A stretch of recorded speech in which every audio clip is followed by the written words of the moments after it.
Hey guys, in this video, I'll show you how to manage your inventory in Shopify. First, log into your Shopify dashboard, then go to the product section. Here you'll see a list of your products along with their inventory details. To manage inventory for a single product, click on the product name. Then scroll down to the inventory section. Here you can update the available quantity and view the on-hand stock. If you need to adjust the inventory, whether you're adding or reducing stock, simply enter the quantity change. Then, click on Save. You'll see the updated quantity reflected right away. Now, if you want to manage inventory for multiple products at once, just select the products you want to edit and click on Bulk Edit.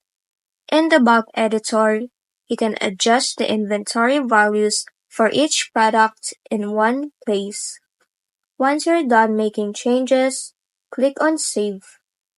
And that's it. That's how you manage inventory in Shopify. If this video helped you, don't forget to like, subscribe, and hit the bell icon for more.